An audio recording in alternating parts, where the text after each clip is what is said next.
सबसे पहले तो अपने देश के लिए जिए आप, खुद के लिए नहीं जीना है। सबसे पहले अपने देश के लिए जीना है कि मैं मेरे देश के लिए क्या कर सकता हूं, देश के बाद अपने स्टेट के लिए मैं क्या कर सकता हूं, स्टेट के बाद अपने सोसाइटी के लिए आप क्या कर सकता हूं, सोसाइटी के बाद मैं मेरे माता पिता के लिए क्या कर सकती हूँ, माता पिता के बाद अपने बारे में सोचिए कि मैं मेरे खुद के बारे में क्या करूं। जब आप ये इन चीजों को सोचोगे ना, तब आपके मन में कभी ऐसा कोई गलत काम करने की आएगी भी नहीं, आप सोच भी नहीं पाओगे मेरे गलत काम करना। तो बेटा हमेशा पहले देश के बारे में सोचिए, फिर कुछ समय बच्चे लास्ट में तो अपने बारे में सोचिए। कहते हैं ना कि पढ़ा लिखा भी पेट भरता है, अनपढ़ भी पेट भरता है, कोई फर्क नहीं, जानवर भी पेट भरी जाए। भगवान ने जिसको चोंच दिया, जिसको मुंह दिया उसको खाने को भी दिया। ऐसा किसी से याद नहीं किया कि जिसको मुंह दिया उसको खाने को कुछ नहीं दिया, चाहे उसको किसी भी तरह प्राप्त हो।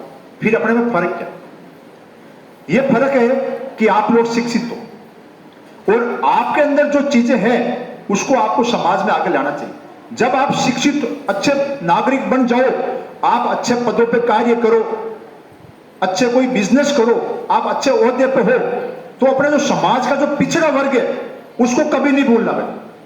हमेशा अपने जो पिछड़ा वर्ग या आसपास का जो माहौल है जहां नेगेटिविटी है या जो लोग आगे नहीं आ पा रहे हैं, उनको आपको हमेशा आगे लाने का पूरा प्रयास करना चाहिए। यह प्रयास करोगे तो ही आपकी सार्थकता है, आपकी पढ़ाई की सार्थकता। बाकी खाली पढ़ाई का ज्ञान प्राप्त करके कॉलेज पूरी करने से कोई मतलब नहीं है।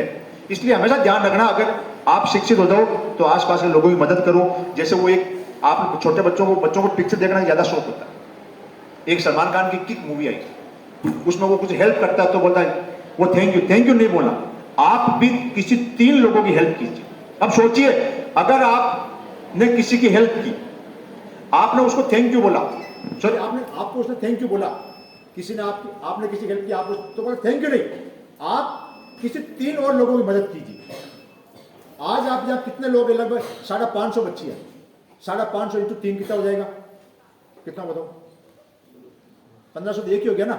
अगर 500 बच्चों को माने तो 1500 हो गया, 1600 बच्चियां, 1700 बच्चियां, जितनी भी बच्चियां, सोचिए आपने मदद एक की थी, अगर आपके कहने 3 लोगों की मदद हुई, उनके कहने के 3 की मदद हुई, कितनी मदद हो जाएगी, यानी दुनिया में कोई परेशान रहेगा नहीं। तो ये हमेशा ध्यान रखना है और हमेशा अपना एक टारगेट बनाओ, ऐसे बिना सोचे हुए कुछ काम नहीं करना। एक उद्देश्य होना चाहिए कि मैं अगर इस हॉस्टल में आई हूं तो मैं यहां से कुछ बन के ही बाहर निकलूं, कुछ ना कुछ ऐसा प्राप्त करके बाहर निकलूं कि मेरे परिवार को प्राउड हो, मेरे गुरुजनों को प्राउड हो, और आपको खुद को प्राउड होना चाहिए।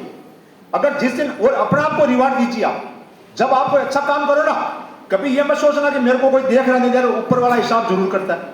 जो परम शक्ति है वो हिसाब किताब जरूर करती है, उनके पास रजिस्टर मेंटेन होता है कि कौन क्या कर रहा है।